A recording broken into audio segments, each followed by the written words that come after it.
എക്കണോമിക്സിൻ്റെ ഒരു പുതിയ ക്ലാസ്സിലേക്ക് എല്ലാവർക്കും സ്വാഗതം. ഇന്നത്തെ ക്ലാസ്സിൽ നമ്മൾ പഠിക്കാൻ പോകുന്നത് +2 എക്കണോമിക്സിൻ്റെ ആഫ്റ്റർ എക്സാമിനേഷന് വന്നിട്ടുള്ള ചോദ്യങ്ങളും അതിൻ്റെ ഉത്തരങ്ങളുമാണ്. കഴിഞ്ഞ ക്ലാസ്സിൽ പഠിച്ചതിൻ്റെ ബാക്കി ഭാഗമാണ് ഇന്നത്തെ ക്ലാസ്സിൽ നമ്മൾ പഠിക്കാൻ പോകുന്നത്. എക്സാമിന് ആവർത്തിച്ച് വരുന്ന ചോദ്യങ്ങളായതുകൊണ്ട് തന്നെ നല്ല രീതിയിൽ പഠിച്ച് മനസ്സിലാക്കാൻ വേണ്ടി നിങ്ങൾ ശ്രമിക്കണം. ക്ലാസ്സിൽ എന്തെങ്കിലും ഡൗട്ടുകൾ ഉണ്ടെങ്കിൽ താഴെ കമൻറ്റ് ബോക്സിൽ രേഖപ്പെടുത്തിയാൽ മതി, ഞാനത് വിശദീകരിച്ച് പറഞ്ഞു തരുന്നതാണ്. ആധുനിക സ്ഥൂല സാമ്പത്തിക ശാസ്ത്രത്തിന്റെ ആവിർഭാവത്തെക്കുറിച്ച് ഒരു കുറിപ്പ് തയ്യാറാക്കുക. Give A short note on the emergence of modern macro economics. നമ്മൾ എക്കണോമിക്സിൽ മൈക്രോന്റെ ഭാഗം പഠിച്ചിട്ടുണ്ട്, മാക്രോന്റെ ഭാഗം പഠിച്ചിട്ടുണ്ട്. 7ാമത്തെ ചാപ്റ്റർ മുതൽ നമ്മൾ പഠിക്കുന്നത് മാക്രോ എക്കണോമിക്സിന്റെ ഭാഗമാണ്. ആദ്യത്തെ 6 ചാപ്റ്റർ മൈക്രോ എക്കണോമിക്സിന്റെ ഭാഗമായിരുന്നു നമ്മൾ പഠിച്ചിട്ടുണ്ടായിരുന്നത്. എന്നാൽ മാക്രോ എക്കണോമിക്സിന്റെ ആവിർഭാവത്തെ കുറിച്ചാണ് ഇവിടെ ചോദ്യം വന്നിട്ടുള്ളത്. 7ാമത്തെ ചാപ്റ്ററിൽ വളരെ വിശദീകരിച്ച് കൊടുത്തിട്ടുണ്ട്. മാക്രോ എക്കണോമിക്സ് എങ്ങനെയാണ് ഉത്ഭവിച്ചതെന്നും അതിന്റെ പ്രാധാന്യം എന്തൊക്കെയാണെന്ന് കൊടുത്തിട്ടുണ്ടായിരുന്നു. സാമ്പത്തിക ശാസ്ത്രത്തിന്റെ ഉത്ഭവവും അതിനുണ്ടായ പ്രചാരവും തേടി പോവുകയാണെങ്കിൽ നമുക്ക് കാണാൻ സാധിക്കുന്ന ഏറ്റവും വലിയൊരു പ്രധാനമായിട്ടുള്ള ഒരു ഘടകം, വലിയൊരു വ്യക്തി എന്ന് പറഞ്ഞു കഴിഞ്ഞാൽ JM കെയ്ൻസ് ആണ്. John Maynard Keynes. അദ്ദേഹത്തിന്റെ പ്രശസ്തമായിട്ടുള്ള കൃതിയുണ്ട്, the general theory of employment, interest and money. ഈ പുസ്തകം 1936 അദ്ദേഹം പബ്ലിഷ് ചെയ്തിട്ടുള്ളത്. ഇത് സമ്പദ് വ്യവസ്ഥയെ മൊത്തമായിട്ട് വീക്ഷിക്കുകയും വിശകലനം ചെയ്യുകയും ചെയ്യുന്ന ഒരു തിയറിയാണ്, അല്ലെങ്കിൽ അദ്ദേഹത്തിന്റെ ഒരു പുസ്തകമാണ്. ഇദ്ദേഹത്തിന്റെ കടന്നുവരോടുകൂടി, അല്ലെങ്കിൽ ഇദ്ദേഹത്തിന്റെ പുസ്തകം പബ്ലിഷോടുകൂടിയാണ് എക്കണോമിക്സിൽ ഒരു വിപ്ലവം തന്നെ ഉണ്ടായിട്ടുള്ളത്. ഇത് കെയ്നീഷ്യൻ വിപ്ലവം എന്ന പേരിലാണ് അറിയപ്പെട്ടിട്ടുണ്ടായിരുന്നത്. കെയ്ൻസിന് മുമ്പ് ക്ലാസിക്കൽ എക്കണോമിസ്റ്റ് ആയിരുന്നു കൂടുതലായിട്ടും എക്കണോമിക്സിനെ കുറിച്ച് കൂടുതലായിട്ട് വിശകലനം ചെയ്യുകയും പഠനം നടത്തുകയും ചെയ്തിട്ടുണ്ടായിരുന്നത്. അതിനുശേഷം വന്നതാണ് മോഡേൺ എക്കണോമിസ്റ്റ്. ഈ JM കെയ്ൻസ് ഒക്കെ നമുക്ക് മോഡേൺ എക്കണോമിസ്റ്റാണ് നമുക്ക് പരിചയപ്പെടുന്നത്, അല്ലെങ്കിൽ എന്താണ് കൂടുതൽ പ്രാധാന്യം കൊടുക്കുന്നത്. ക്ലാസിക്കൽ എക്കണോമിക്സിന്റെ ചിന്തകളെ 1933 2933 കാലഘട്ടം വരെ ക്ലാസിക്കൽ എക്കണോമിക്സിന്റെ ചിന്തകളായിരുന്നു പല രാജ്യങ്ങളും വിശ്വസിച്ചിട്ടുണ്ടായിരുന്നത്. എന്നാൽ 1929 കൂടി അമേരിക്കയിൽ മഹാമാന്തി നേരിടുകയും ഗ്രേറ്റ് ഡിപ്രഷൻ, അതിനുശേഷം അത് മറ്റുള്ള രാജ്യങ്ങളിലേക്ക് വ്യാപിക്കുകയും ചെയ്തതോടുകൂടി ക്ലാസിക്കലിന്റെ ആശയങ്ങൾ തെറ്റാണെന്ന് എല്ലാവർക്കും മനസ്സിലാകുകയാണ് ചെയ്തത്. അതിനുശേഷമാണ് എല്ലാവരും കെയ്ൻസിന്റെ ആശയങ്ങളെ വിശ്വസിക്കാൻ തുടങ്ങിയിട്ടുള്ളത്. അതുകൊണ്ടാണ് അദ്ദേഹത്തിന്റെ ആശയങ്ങളെ നമ്മൾ ഒരു കെയ്നീഷ്യൻ വിപ്ലവം എന്നുള്ള പേരിൽ അറിയപ്പെടുന്നത്. ക്ലാസിക്കൽ എക്കണോമിസ്റ്റായ JBC പറഞ്ഞിട്ടുണ്ടായിരുന്നത് ചോദനം അതിന്റെ പ്രധാനം ഉളവാക്കുന്നതാണ്. അതായത് സമ്പദ് വ്യവസ്ഥയിൽ എന്ത് ഉൽപ്പാദിപ്പിച്ചു കഴിഞ്ഞാലും അതൊക്കെ ആര് വാങ്ങുമെന്നാണ് പറഞ്ഞത്? ആളുകൾ വാങ്ങും. എന്നാൽ എന്താണ് അവിടെ അമിത ചോദനത്തിന്റെ യാതൊരു സൂചനയും കാണുന്നില്ല, അല്ലെങ്കിൽ ഒരിക്കലും അമിത ചോദനം ഉണ്ടാവില്ല എന്നാണ് പറഞ്ഞത്. സമ്പദ് വ്യവസ്ഥയിൽ എന്ത് ഉൽപ്പാദിപ്പിച്ചു കഴിഞ്ഞാലും അത് ജനങ്ങൾ വാങ്ങും, അല്ലെങ്കിൽ അതിനനുസരിച്ചുള്ള ഡിമാൻഡ് ഉണ്ടാവുന്ന ആര് വിശ്വസിച്ചു? ക്ലാസിക്കൽ എക്കണോമിക്സ് വിശ്വസിച്ചു. എന്നാൽ ഒരിക്കലും അവിടെ ഗവൺമെന്റിന്റെ ഇടപെടൽ ഉണ്ടാവാൻ പാടില്ല, അല്ലെങ്കിൽ ഗവൺമെന്റ് വളരെ കുറച്ച് മാത്രമേ ഇടപെടാൻ പാടുള്ളൂ എന്നാണ് അന്നത്തെ ക്ലാസിക്കൽ എക്കണോമിസ്റ്റ് ഒക്കെ വിശ്വസിച്ചിട്ടുണ്ടായിരുന്നത്. എന്നാൽ മഹാമാന്തി നേരിട്ടോടുകൂടി ക്ലാസിക്കൽ ആശയങ്ങൾ തെറ്റാണെന്ന് ജനങ്ങൾക്ക് മനസ്സിലാവുകയും അല്ലെങ്കിൽ രാജ്യങ്ങൾക്ക് മനസ്സിലാവുകയും അതിനുശേഷം എല്ലാവരും മോഡേൺ എക്കണോമിക്സിന്റെ അല്ലെങ്കിൽ എന്താണ് കെയ്ൻസിന്റെ ആശയങ്ങൾ വിശ്വസിക്കാൻ തുടങ്ങി. ഇതാണ് സ്ഥൂല സാമ്പത്തിക ശാസ്ത്രത്തിന്റെ ആവിർഭാവം തേടി പോയി കഴിഞ്ഞാൽ നമുക്ക് അറിയാൻ സാധിക്കുന്നത്. 25ാമത്തെ ക്വസ്റ്റ്യൻ, നാമമാത്ര GDPയും യഥാർത്ഥ GDPയും തമ്മിലുള്ള വ്യത്യാസം എന്ത്? നാമമാത്ര GDPയുടെ മൂല്യം 12,500 കോടിയും യഥാർത്ഥ GDPയുടെ മൂല്യം 8,000 കോടിയുമാണെങ്കിൽ GDP ഡിഫ്ലേച്ചർ കണ്ടുപിടിക്കുക. നമ്മൾ മുമ്പ് പഠിച്ചിട്ടുള്ളതാണ്. 2 മാർക്കിനും 3 മാർക്കിനും വരുന്ന ഒരു പ്രധാനമായിട്ടുള്ള ചോദ്യമാണ് നാമമാത്ര GDPയും യഥാർത്ഥ GDPയും കാണാൻ വേണ്ടി. What is the difference between nominal GDP and real GDP? Find the value of GDP deflator if the value of nominal GDP 12,500 crores and the value of real GDP 8,000 crores. നാമമാത്ര GDP അഥവാ nominal GDP. നാമമാത്ര GDP അല്ലെങ്കിൽ nominal GDP നമ്മൾ capital GDP വെച്ച് തന്നെയാണ് സൂചിപ്പിക്കുന്നത്. GDP gross domestic product. നാമമാത്ര GDP അഥവാ നോമിനൽ GDP. നോമിനൽ GDP അഥവാ നാമമാത്ര GDP എന്ന് പറഞ്ഞാൽ ഏത് വർഷത്തെ GDP ആണോ നമ്മൾ കണക്കാക്കുന്നത് ആ വർഷത്തെ സാധനങ്ങളുടെ വിലയും അളവും കണക്കാക്കിയിട്ട് നമ്മൾ ദേശീയ വരുമാനം കാണുന്നതിനെയാണ് നമ്മൾ നാമമാത്ര GDP എന്ന് പറയുന്നത്. ഏത് വർഷത്തെ GDP ആണോ കണക്കാക്കുന്നത്, 2023 GDP ആണ് നമ്മൾ കണക്കാക്കുന്നതെങ്കിൽ 2023 സാധനങ്ങളുടെ വിലയും അളവും കണക്കാക്കിയിട്ട് നമ്മൾ GDP കണക്കാക്കുകയാണെങ്കിൽ അതിന് നമ്മൾ എന്ത് പറയും? നാമമാത്ര GDP അല്ലെങ്കിൽ നോമിനൽ GDP എന്ന് പറയും. എന്നാൽ റിയൽ GDP നമ്മൾ സ്മോൾ ലെറ്റർ GDP വെച്ചിട്ടാണ് കണക്കാക്കുന്നത്, അല്ലെങ്കിൽ എന്താണ് സ്മോൾ ലെറ്റർ GDP ആണ് സൂചിപ്പിക്കുന്നത്. ഏത് വർഷത്തെ ജി ഡി പി ആണോ നമ്മൾ കണക്കാക്കേണ്ടത്, അല്ലെങ്കിൽ എന്താണ് 2023 ജി ഡി പി ആണ് നമ്മൾ കണക്കാക്കുന്നതെങ്കിൽ മുമ്പത്തെ വർഷത്തെ ജി ഡി പിയുമായിട്ട് കമ്പയർ ചെയ്തിട്ടാണ് നമ്മൾ ഈ വർഷത്തെ ജി ഡി പി കണക്കാക്കുന്നതെങ്കിൽ മുമ്പത്തെ വർഷത്തെ വിലയും കണക്കാക്കും, ഈ വർഷത്തെ അളവും കണക്കാക്കും. അതായത് നമുക്ക് 2010 മുതൽ 2023 നമ്മുടെ ദേശീയ വരുമാനത്തിൽ എന്ത് മാറ്റം ഉണ്ടായി എന്ന് അറിയണമെന്നുണ്ടെങ്കിൽ നമ്മൾ എന്ത് ചെയ്യും? 2010 വിലയും 2023 സാധനങ്ങളുടെ അളവുമാണ് കണക്കാക്കുക. നാമമാത്ര ജി ഡി പി എന്ന് പറഞ്ഞാൽ ഏത് വർഷത്തെ ജി ഡി പി ആണ് കണക്കാക്കുന്നത് ആ വർഷത്തെ സാധനങ്ങളുടെ വിലയും അളവും കണക്കാക്കിയിട്ട് ദേശീയ വരുമാനം കണക്കാക്കുന്നതിനാണ് നമ്മൾ എന്ത് പറയാ? നാമമാത്ര ജി ഡി പി എന്ന് പറയുന്നത്. എന്നാൽ യഥാർത്ഥ ജി ഡി പി എന്ന് പറഞ്ഞാല് മുമ്പത്തെ വർഷത്തെ വിലയും നിലവിലെ വർഷത്തെ സാധനങ്ങൾ അളവും കണക്കാക്കിയിട്ട് നമ്മൾ ജി ഡി പി കാണുകയാണെങ്കിൽ അതിന് നമ്മൾ എന്ത് പറയും? റിയൽ ജി ഡി പി അഥവാ യഥാർത്ഥ ജി ഡി പി എന്ന് പറയും. എല്ലാവർക്കും മനസ്സിലായിട്ടുണ്ടാവും വിചാരിക്കുന്നു. ഇനി ഇതിന് വന്ന മറ്റൊരു ചോദ്യമാണ്, നാമമാത്ര ജി ഡി പിയുടെ മൂല്യം 12,500 കോടിയും യഥാർത്ഥ ജി ഡി പിയുടെ മൂല്യം 8,000 കോടിയാണെങ്കിൽ ജി ഡി പി ഡിഫ്ലേച്ചർ കാണുക. ജി ഡി പി ഡിഫ്ലേച്ചർ എങ്ങനെയാണ് കാണുക? നാമമാത്ര ജി ഡി പി ബൈ യഥാർത്ഥ ജി ഡി പി ഇൻറ്റു 100, അല്ലെങ്കിൽ എന്താണ് നാമമാത്ര ജി ഡി പി ബൈ യഥാർത്ഥ ജി ഡി പി equal G D P deflator. G D P deflator കാണാനുള്ള ഇക്വേഷൻ എന്തായിരുന്നു? ജി ഡി പി ഡിഫ്ലേച്ചർ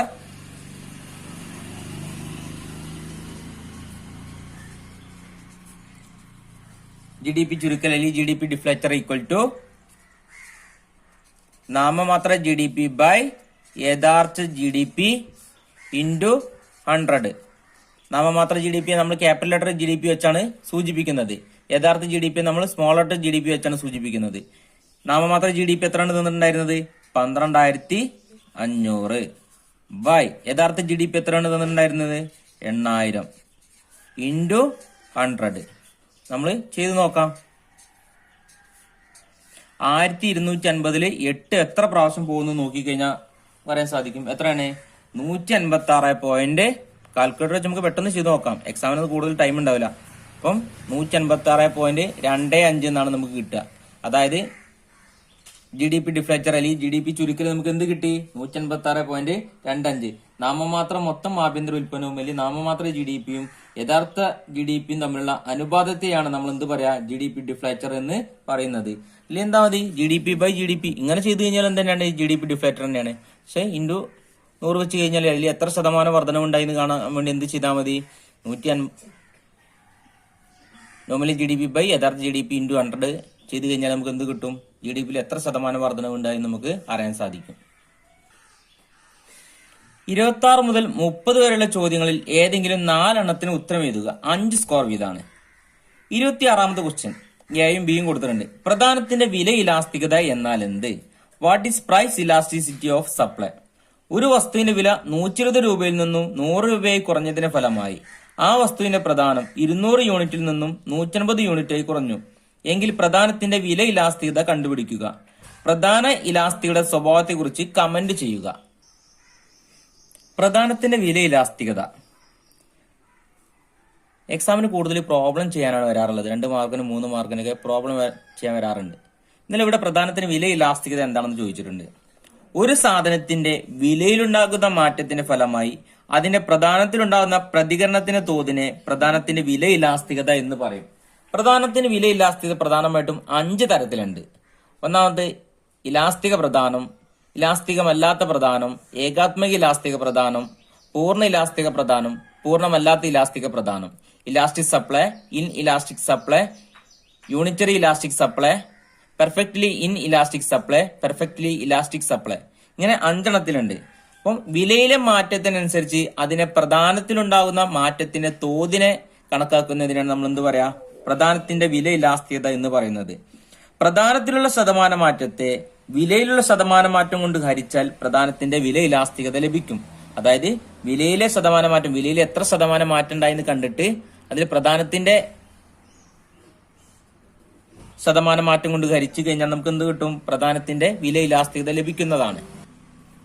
എക്സാമിന് ക്വസ്റ്റ്യൻ തന്നിട്ട് ചിലപ്പോൾ ചോദനത്തിന്റെ ഇലാസ്തികത ആയിരിക്കും ചോദിക്കുക, അല്ലെങ്കിൽ പ്രധാനത്തിന്റെ ഇലാസ്തികത ആയിരിക്കും ചോദിക്കുക. രണ്ടിനും നമ്മൾ ഏകദേശം ഒരേ ഇക്വേഷൻ ആണ് പഠിക്കുന്നത്. പ്രധാനത്തിന്റെ ഇലാസ്തികത ES elastic supply equal to equation എന്തായിരുന്നു? Delta Q by delta P into P by Q. ഈ ഇക്വേഷനാണ് നമ്മൾ പ്രധാനത്തിന്റെ ഇലാസ്തികതയും കാണുന്നത്, ചോദനത്തിന്റെ ഇലാസ്തികതയും കാണാൻ വേണ്ടി ഈ ഇക്വേഷനാണ് നമ്മൾ ഉപയോഗിക്കാം. ഇനി ഡെൽറ്റ ക്യൂവും ഡെൽറ്റ പിയും ക്യൂ ഒക്കെ കിട്ടുന്നത് എങ്ങനെയാണ് നമുക്ക് മനസ്സിലാക്കണം. ആദ്യം തന്നെ പി, സാധനത്തിന്റെ വില എത്രയാണ് നമുക്ക് തന്നിട്ടുള്ളത്? സാധനത്തിന്റെ വില 120 രൂപയിൽ നിന്ന് അല്ലെ, 120 എന്ന് തന്നിട്ടുണ്ട്. 120 രൂപയിൽ നിന്ന് എത്ര രൂപയായിട്ടാണ് കുറഞ്ഞത്? 100 രൂപയായിട്ട് കുറഞ്ഞ്. അപ്പൊ ഡെൽറ്റ പി എന്ന് പറഞ്ഞാൽ ചേഞ്ച് ഇൻ പ്രൈസ്, വിലയിലെ മാറ്റം. ആദ്യത്തെ വില 120 മൈനസ് 100 രൂപയായിട്ട് കുറഞ്ഞു. 120 നിന്ന് 100 രൂപയായി കുറഞ്ഞപ്പോൾ 120 മൈനസ് 100 എത്ര കിട്ടും? 20. അതായത് ഡെൽറ്റ പി ഈക്വൽ ടു 20 എന്ന് കിട്ടി. സാധനത്തിന്റെ അളവ് ക്യൂ എത്രയാണ് നമുക്ക് കിട്ടിയിട്ടുള്ളത്? ക്യൂ സാധനത്തിന്റെ പ്രധാനം 200. ഇനി ഡെൽറ്റ ക്യൂ എന്ന് പറഞ്ഞു കഴിഞ്ഞാല് അളവിലെ മാറ്റം. എത്ര യൂണിറ്റിൽ നിന്ന്? 200 യൂണിറ്റിൽ നിന്ന് 150 യൂണിറ്റ് ആയിട്ട് കുറഞ്ഞു. സാധനത്തിന്റെ വില 120 രൂപയിൽ നിന്ന് 100 രൂപയായി കുറഞ്ഞപ്പോൾ സാധനത്തിന്റെ പ്രധാനം 200 നിന്ന് 150 ആയിട്ട് കുറഞ്ഞു. അതായത് ഡെൽറ്റ ക്യൂ ഈക്വൽ ടു നമുക്ക് എന്ത് കിട്ടി? 50 എന്ന് കിട്ടി. അപ്പൊ പി കിട്ടി, ഡെൽറ്റ പി കിട്ടി, ക്യൂ കിട്ടി, ഡെൽറ്റ ക്യൂവും കിട്ടി. ഇനി നമുക്ക് ഈ ഇക്വേഷൻ വെച്ച് ചെയ്ത് നോക്കാം. ഡെൽറ്റ ക്യൂ നമുക്ക് എത്രയാണ് കിട്ടിയിട്ടുള്ളത്? 50 ബൈ ഡെൽറ്റ പി എത്രയാണ്? 20 ഇൻറ്റു പി എത്രയാണ് നമുക്ക് തന്നിട്ടുള്ളത്? 120 ബൈ ക്യൂ എത്രയാണ് നമുക്ക് തന്നിട്ടുള്ളത്? 200. അപ്പൊ നമുക്ക് എല്ലാം കിട്ടിക്കഴിഞ്ഞു. ഡെൽറ്റ ക്യൂ അങ്ങനെ കിട്ടുന്നത് മനസ്സിലായിട്ടുണ്ട് അല്ലെ? ആദ്യത്തെ അളവിനെ പിന്നത്തെ മാറ്റം എന്ന അളവ് കൊണ്ട് മൈനസ് ചെയ്താൽ മതി, 50 കിട്ടും. ഡെൽറ്റ പി അങ്ങനെ ആദ്യത്തെ വിലയെ പിന്നീട് മാറ്റത്തിന് വിധേയമായ വിലയെ കൊണ്ട് മൈനസ് ചെയ്താൽ മതി. നമുക്ക് എന്ത് കിട്ടി? 20 എന്ന് കിട്ടി. അപ്പം 50 ബൈ 20 ഇൻറ്റു 120 ബൈ 200 നമുക്ക് ചെയ്ത് നോക്കാം. ഇവിടെ 0 ഉണ്ട്, 0യും ക്യാൻസൽ ചെയ്തു. ഇവിടെ 0 ഉണ്ട്, 0യും നമ്മൾ ക്യാൻസൽ ചെയ്തു. അപ്പം 5 ഇൻറ്റു 12 ഇത് കിട്ടും നമുക്ക്. 5 ഇൻറ്റു 12 60 ബൈ 2 ഇൻറ്റു 20 40. 0 നമ്മൾ ക്യാൻസൽ ചെയ്തു. നമുക്ക് എന്ത് കിട്ടി? ഇലാസ്റ്റിക് സപ്ലൈ അഥവാ ഇലാസ്റ്റിക് പ്രധാനം നമുക്ക് എന്ത് കിട്ടി? 6 ബൈ 4 1.5 എന്ന് കിട്ടി. 1.5 ആണെങ്കിൽ ഇലാസ്തികത ഒന്നിനേക്കാൾ കൂടുതലാണെങ്കിൽ ഇലാസ്തികത ഏതായിരിക്കും? ഇലാസ്തിക പ്രധാനം ES മോർ ദാൻ 1, ഇലാസ്തിക പ്രധാനം ഒന്നിനേക്കാൾ കൂടുതലാണെങ്കിൽ അതായിരിക്കും ഇലാസ്റ്റിക് സപ്ലൈ അല്ലെങ്കിൽ ഇലാസ്തിക പ്രധാനം എന്ന് പറയും. നിങ്ങൾക്ക് എല്ലാവർക്കും മനസ്സിലായിട്ടുണ്ടാവും എങ്ങനെയാണ് ഈ പ്രോബ്ലം ചെയ്യുന്നതെന്ന്. ഇലാസ്തിക പ്രധാനം എന്താണെന്നും ഇലാസ്റ്റിക് സപ്ലൈ എന്താണെന്നും ഇലാസ്തിക പ്രധാനം കാണാനുള്ള ഇക്വേഷൻ വെച്ചിട്ട് പ്രോബ്ലം എങ്ങനെ ചെയ്യാമെന്നൊക്കെ നിങ്ങൾ പഠിച്ചു കഴിഞ്ഞു. താഴെ പറയുന്നവ ഗ്രാഫിന്റെ സഹായത്തോടു കൂടി പരിശോധിക്കുക. ഒരു ദ്വിമുഖ സമ്പദ് വ്യവസ്ഥയിൽ സന്തുലിത ദേശീയ വരുമാനം നിർണ്ണയിക്കൽ. ഓട്ടോണമസ് ചെലവിലെ വർധനയുടെ ഫലമായി സന്തുലിത ദേശീയ വരുമാനത്തിൽ വരുന്ന മാറ്റം. The determination of equilibrium national income in two sector model of an economy. The effect of increase in autonomous expenditure on equilibrium national income in two sector model of an economy. ഒരു ദ്വിമുഖ സമ്പദ് വ്യവസ്ഥ എന്ന് പറഞ്ഞു കഴിഞ്ഞാൽ ഒരു അടഞ്ഞ സമ്പദ് വ്യവസ്ഥയാണ് ഇവിടെ ഉദ്ദേശിക്കുന്നത്. അടഞ്ഞ സമ്പദ് വ്യവസ്ഥയിൽ ഉൽപാദക സ്ഥാപനങ്ങളും കുടുംബങ്ങളും മാത്രം ഉണ്ടാവുള്ളൂ, നമുക്ക് അറിയാവുന്ന കാര്യമാണ്. അപ്പം ഉൽപാദക സ്ഥാപനങ്ങളും കുടുംബങ്ങളും മാത്രമുള്ള സമ്പദ് വ്യവസ്ഥയിൽ അല്ലെങ്കിൽ ഒരു അടഞ്ഞ സമ്പദ് വ്യവസ്ഥയിൽ എങ്ങനെയാണ് സന്തുലിത വരുമാനം കണക്കാക്കുന്നത്? സന്തുലിത വരുമാനം കണക്കാക്കുന്നത് AS ഈക്വൽ ടു AD ആയിരിക്കും. അവിടുത്തെ മൊത്തം പ്രധാനവും മൊത്തം ചോദനവും തുല്യമാണെങ്കിലാണ് അവിടെ സന്തുലിത വരുമാനം ഉണ്ടായിരിക്കുക. അല്ലെങ്കിൽ ഒരു രാജ്യം സന്തുലിതാവസ്ഥയിൽ എത്തുന്നത് അവിടുത്തെ മൊത്തം പ്രധാനവും മൊത്തം ചോദനവും തുല്യമായിരിക്കണം. AS ഈക്വൽ ടു AD ആയിരിക്കണം. ആസൂത്രിത മൊത്തം പ്രധാനവും അല്ലെ, അതായത് AS ഈക്വൽ ടു ആസൂത്രിത മൊത്തം ചോദനവും AD. AS equal to AD ആയിരിക്കണം. അതായത് അല്ലെങ്കിൽ Y ഈക്വൽ ടു AD ആയിരിക്കും. മൊത്തം വരുമാനവും മൊത്തം ചോദനവും തുല്യമായിരിക്കും. ദ്വിമുഖ സമ്പദ് വ്യവസ്ഥ സന്തുലിതാവസ്ഥയിൽ എത്തുന്നത് അവിടുത്തെ മൊത്തം പ്രധാനവും AS ഈക്വൽ ടു മൊത്തം ചോദനവും AD. ASഉം ADയും തുല്യമായിരിക്കുമ്പോഴാണ് AS ഈക്വൽ ടു Y ആണെന്ന്.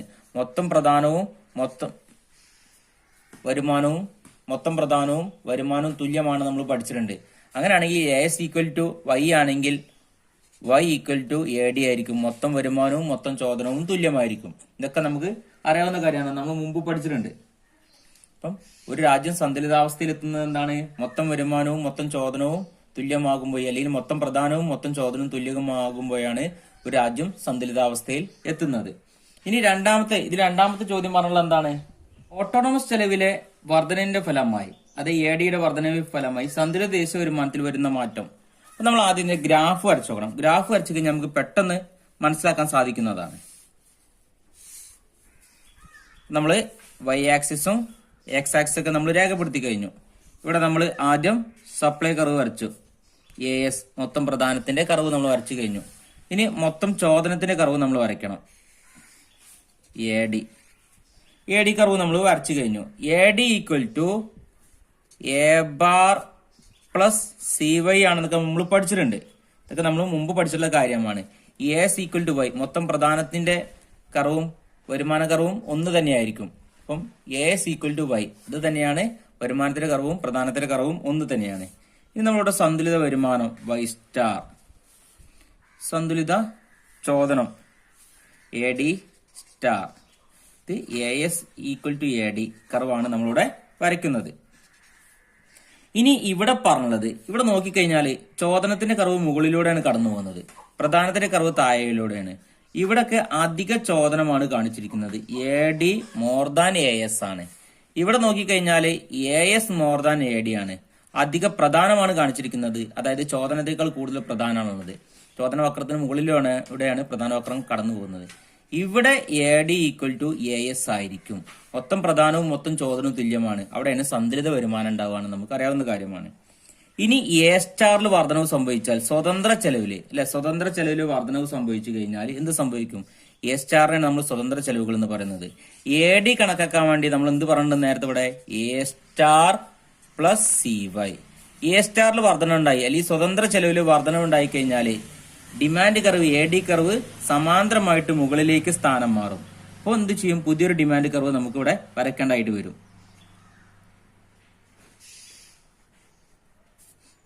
സ്കെയിൽ കൊണ്ട് വരയ്ക്കുമ്പോൾ നല്ല സമാന്തരമായിട്ടൊരു കർവ് നമുക്ക് കിട്ടുന്നതാണ്. ഇവിടെ നമ്മൾ A ബാർ 1 എന്ന് കൊടുക്കുക. ഇവിടെ AD equal to A bar 2 equal A bar 2 plus CY അല്ലെ. അതായത് സ്വതന്ത്ര ചെലവുകൾ വർധന ഉണ്ടായി കഴിഞ്ഞാൽ ഡിമാൻഡ് കർവ് സമാന്തരമായിട്ട് മുകളിലേക്ക് സ്ഥാനം മാറാൻ സാധ്യത ഉണ്ട്, അല്ലെങ്കിൽ സമാന്തരമായിട്ട് മുകളിലേക്ക് സ്ഥാനം മാറും. അപ്പം ഇവിടെ എന്താണ്? ഇതിനെ നമുക്ക് A ബാർ 1 എന്ന് കൊടുക്കാം. ഈ കർവിനെ നമ്മൾ ഇവിടെ സ്റ്റാർട്ട് ചെയ്യുന്നിടത്ത് A ബാർ 2 എന്ന് കൊടുക്കാം.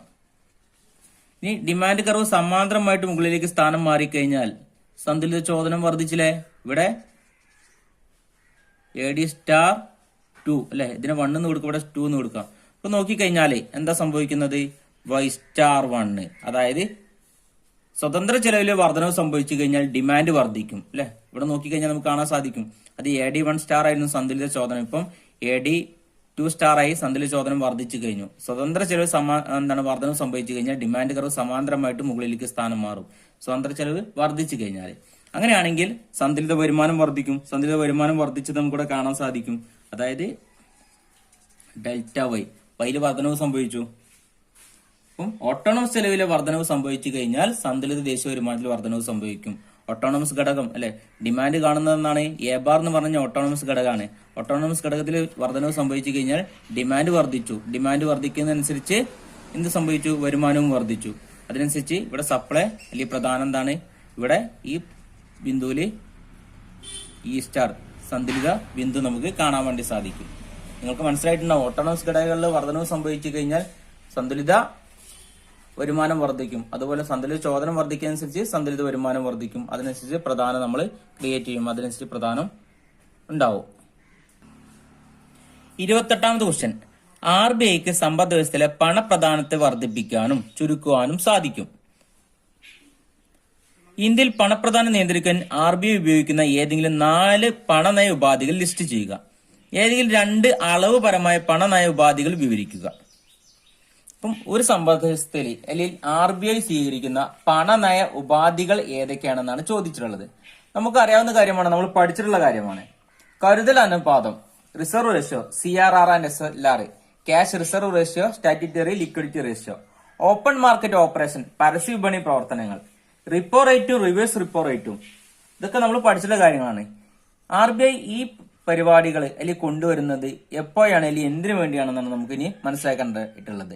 അല്ലെങ്കിൽ ഒരു രാജ്യത്തിന്റെ പണപ്രധാനം നിയന്ത്രിക്കാൻ വേണ്ടി RBI സ്വീകരിക്കുന്ന പണനയ ഉപാധികളാണ്. ഇത് എപ്പോഴാണ് ഇവ നടപ്പിലാക്കുന്നതും കൂടി നമ്മൾ മനസ്സിലാക്കേണ്ടതായിട്ടുണ്ട്. അതിൽ ഒന്നാമത്തത് കരുതൽ അനുപാതം അഥവാ റിസർവ് റേഷ്യോയിൽ നമ്മൾ രണ്ടെണ്ണം പറയുന്നുണ്ട്, CRR ആൻഡ് SLR. പരസ്യ വിപണി പ്രവർത്തനം, ഓപ്പൺ മാർക്കറ്റ് ഓപ്പറേഷൻ, റിപ്പോ റേറ്റും റിവേഴ്സ് റിപ്പോ റേറ്റും.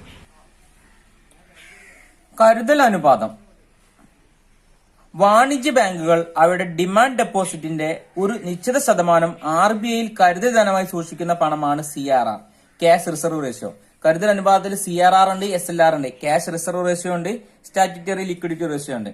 അപ്പൊ CRR അഥവാ ക്യാഷ് റിസർവ് റേഷ്യോ എന്ന് പറഞ്ഞാല് നമ്മുടെ രാജ്യത്തുള്ള എല്ലാ വാണിജ്യ ബാങ്കുകളും റിസർവ് ബാങ്കിൽ കൊണ്ടുപോയിട്ട് ഒരു നിശ്ചിത ശതമാനം അല്ലെങ്കിൽ അവരുടെ ഡിമാൻഡ് ഡെപ്പോസിറ്റിന്റെ ഒരു നിശ്ചിത ശതമാനം പണമായിട്ട് സൂക്ഷിക്കുന്നുണ്ട്. ഇതിനാണ് നമ്മൾ ക്യാഷ് റിസർവ് റേഷ്യോ എന്ന് പറയുന്നത്. ഇവർക്ക് എന്തെങ്കിലും പ്രശ്നങ്ങൾ നേരിടുമ്പോൾ എടുത്തുപയോഗിക്കാൻ വേണ്ടിയാണ്. അല്ലെങ്കിൽ വാണിജ്യ ബാങ്കുകൾക്ക് എന്തെങ്കിലും പ്രശ്നങ്ങൾ നേരിടുമ്പോൾ റിസർവ് ബാങ്ക് ഇവർക്ക് വായ്പയും മറ്റും അനുവദിക്കണമെന്നെങ്കിൽ ഒരു നിശ്ചിത ശതമാനം ഇവിടെ ഉണ്ടായിരിക്കണം, കരുതൽ ധനമായിട്ട് RBIയിൽ ഉണ്ടായിരിക്കണം. രണ്ടാമത്തത് SLR, സ്റ്റാറ്റ്യൂട്ടറി ലിക്വിഡിറ്റി റേഷ്യോ. ബാങ്കുകൾ നിക്ഷേപകരിൽ നിന്നുള്ള പണത്തിന്റെ ഒരു നിശ്ചിത ശതമാനം ഏതെങ്കിലും ദ്രവ ആസ്തികൾ, അല്ല സ്വർണത്തിലോ വെള്ളിയിലോ അല്ലെങ്കിൽ എന്താണ് മറ്റെന്തെങ്കിലും ആസ്തികളിലോ നിക്ഷേപിക്കാൻ ബാങ്കുകൾ നിയമം മൂലം നിർബന്ധമാവുന്നു. ഇതാണ് SLR എന്ന് പറയുന്നത്, നിയമാനുസൃത ദ്രവത്വ അനുപാതം അഥവാ സ്റ്റാറ്റ്യൂട്ടറി ലിക്വിഡിറ്റി റേഷ്യോ. റിസർവ് ബാങ്കിൽ എന്ത് ചെയ്യും? വാണിജ്യ ബാങ്കുകൾ അവരുടെ പണത്തിന് ഒരു നിശ്ചിത ശതമാനം ഏതെങ്കിലും ദ്രവ ആസ്തികൾ കൊണ്ട് നിക്ഷേപിക്കുകയാണ്. ദ്രവാസ്തികൾ എന്ന് പറഞ്ഞാൽ നിങ്ങൾക്ക് അറിയാവുന്ന കാര്യമാണ്, അല്ലെ? സ്വർണം പോലുള്ളൊക്കെ ദ്രവാസ്തികൾ കൊണ്ടുപോയിട്ട് പണം നിക്ഷേപിക്കും. ഇതിനാണ് നമ്മൾ എന്ത് പറയാ? SLR എന്ന് പറയുന്നത്. ഒരു കരുതൽ അനുപാതത്തിൽ തന്നെ നമ്മൾ രണ്ടെണ്ണം പഠിച്ചു കഴിഞ്ഞു. ഇനി മൂന്നാമത് പരസ്യ വിപണി പ്രവർത്തനങ്ങൾ. RBI സെക്യൂരിറ്റികൾ വാങ്ങുകയും വിൽക്കുകയും ചെയ്യുന്ന ഏർപ്പാടിനാണ് പരസ്യ വിപണി പ്രവർത്തനങ്ങൾ എന്ന് പറയുന്നത്. RBI എന്ത് ചെയ്യും? RBIക്ക് അല്ലെങ്കിൽ റിസർവ് ബാങ്കിന് എപ്പോഴെങ്കിലും പണത്തിന് ആവശ്യങ്ങൾ വരുമ്പോൾ എന്ത് ചെയ്യും? അവര് അവരുടെ സെക്യൂരിറ്റികളൊക്കെ എന്താണ് വിൽക്കാൻ തയ്യാറാവും. അപ്പൊ എന്ത് ചെയ്യും? ഇതിന് കൂടുതൽ നിശ്ചിത ശതമാനം പലിശയും മറ്റൊക്കെ കിട്ടുമെന്ന് കണ്ടു കഴിഞ്ഞാൽ മറ്റുള്ള ബാങ്കുകളോ വലിയ സ്ഥാപനങ്ങളൊക്കെ എന്ത് ചെയ്യും? ഈ സെക്യൂരിറ്റികൾ വാങ്ങും, അവരുടെ കയ്യിലുള്ള പണം കൊടുത്തിട്ട്. അങ്ങനെയാണെങ്കിൽ RBIക്ക് ആവശ്യമുള്ള പണങ്ങളൊക്കെ കിട്ടും. ഇല്ലെങ്കിൽ സമ്പദ് വ്യവസ്ഥയിൽ പണത്തിന് അളവ് കൂടിക്കഴിഞ്ഞാൽ എന്ത് ചെയ്യും? RBI ഇങ്ങനെയുള്ള സെക്യൂരിറ്റികളൊക്കെ അടിച്ചിറക്കാൻ വേണ്ടി തയ്യാറാവും. അങ്ങനെയാണെങ്കിൽ സമ്പദ് വ്യവസ്ഥയിൽ അമിതമായിട്ടുള്ള പണം ഉണ്ടെങ്കിൽ അതൊക്കെ റിസർവ് ബാങ്കിന്റെ കയ്യിലേക്ക് എത്തും. അപ്പം ഇതാണ് ഓപ്പൺ മാർക്കറ്റ് ഓപ്പറേഷൻ അല്ലെങ്കിൽ പരസ്യ വിപണി പ്രവർത്തനം എന്ന് പറയുന്നത്. 3. റിപ്പോ റേറ്റും റിവേഴ്സ് റിപ്പോ റേറ്റും. വാണിജ്യ ബാങ്കുകൾ അവരുടെ അധികമുള്ള പണം RBIയിൽ കരുതൽ ധനമായിട്ട് സൂക്ഷിക്കുന്നതിന്റെ നിരക്കാണ് റിവേഴ്സ് റിപ്പോ. RBIയിൽ എന്താണ്? വാണിജ്യ ബാങ്കുകൾ അവരുടെ കൈവശമുള്ള അധികമായിട്ട് വരുന്ന പണം അല്ലെ RBIയിൽ കൊണ്ടുപോയി സൂക്ഷിക്കും. അപ്പം അവർക്കൊരു നിശ്ചിത പലിശയും കാര്യങ്ങളും കിട്ടും. ഇതിനാണ് നമ്മൾ എന്ത് പറയാ? റിവേഴ്സ് റിപ്പോ എന്ന് പറയാം. എന്നാൽ RBI വാണിജ്യ ബാങ്കുകൾക്ക് വായ്പ നൽകുന്ന നിരക്കാണ് റിപ്പോ റേറ്റ്. നമ്മുടെ രാജ്യത്തുള്ള വാണിജ്യ ബാങ്കുകൾ എന്ത് ചെയ്യും? RBIയിൽ ചെന്നിട്ട് അല്ലെങ്കിൽ റിസർവ് ബാങ്കിൽ ചെന്നിട്ട് വായ്പ ചോദിക്കും. അപ്പോൾ ഒരു നിശ്ചിത ശതമാനം പലിശക്ക് എന്ത് ചെയ്യും? RBI ഇവർക്ക് വായ്പ കൊടുക്കും. അപ്പം ആ പലിശക്കാണ് നമ്മൾ എന്ത് പറയാ? റിപ്പോ റേറ്റ് എന്ന് പറയുന്നത്. അപ്പൊ നമ്മൾ പ്രധാനമായിട്ടും 4 നമ്മൾ പഠിച്ചു കഴിഞ്ഞല്ലോ. കരുതൽ അനുപാതം, CRR, SLR ഉണ്ട്. പരസ്യ വിപണി പ്രവർത്തനങ്ങൾ പഠിച്ചു കഴിഞ്ഞു. റിപ്പോ റേറ്റും റിവേഴ്സ് റിപ്പോ റേറ്റും നമ്മൾ പഠിച്ചു കഴിഞ്ഞു. എക്സാമിനൊക്കെ ആവർത്തിച്ച് വരാൻ സാധ്യതയുള്ള ഒരു ക്വസ്റ്റ്യൻ ആണ്.